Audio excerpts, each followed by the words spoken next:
السلام علیکم، کیسے ہیں دوستو؟ امید ہے سب خیریت سے ہوں گے۔ آج میں ایک دلچسپ کہانی کے ساتھ حاضر ہوا ہوں۔ انشاءاللہ یہ سن کے آپ لوگوں کو بہت مزہ آئے گا۔ ایک دن شیر شاہ سوری کے سامنے ایک قتل کا مقدمہ پیش ہوا جس میں قاتل کا سراغ نہیں مل رہا تھا۔ یہ قتل اٹھاوا یوپی کے کسی علاقے میں ہوا تھا۔ شیر شاہ سوری نے مقدمے کی سماعت کی۔ اس نے ایک وزیر کو حکم دیا کہ جس علاقے میں قتل ہوا ہے اس کے آس پاس واقع کسی درخت کو کاٹ دو۔ 2 آدمی کو بیچ کر وزیر نے درخت کاٹنا شروع کر دیا۔ جو سرکاری عامل اس درخت کے کاٹنے کی اطلاع پا کر آئیں گے انہیں پکڑ کر ہمارے پاس بھیج دو۔ وزیر نے بادشاہ کے فرمان کے مطابق 2 آدمیوں کو درخت کے پاس کاٹنے کے لیے بھیج دیا۔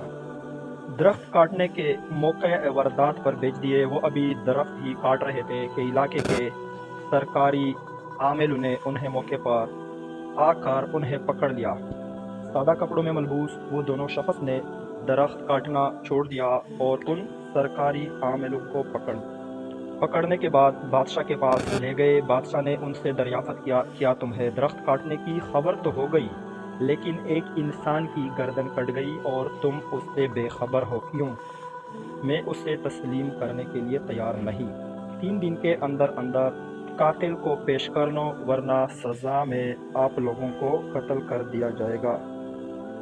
ان کے جسم پر لرزہ طاری ہو گئی اور تیسرے دن کا سورج ابھی طلوع بھی نہیں ہوا تھا کہ قاتل بادشاہ کے دروازے پر زنجیر و سلاسل میں جکڑے ہوئے حاضر ہو گئے۔ عدل و انصاف کی اس پاسداری کی وجہ سے برصغیر کا ہر دیانتدار مورخ شیر شاہ سوری کا نام ادب سے لیتا ہے۔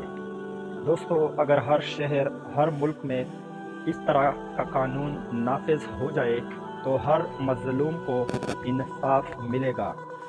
اللہ کرے کہ ہر ملک، ہر شہر جہاں پہ بھی ہو اس طرح کا نظام قائم ہو تاکہ ہر انسان کو انصاف مل جائے اور انصاف کا پاسداری ہو۔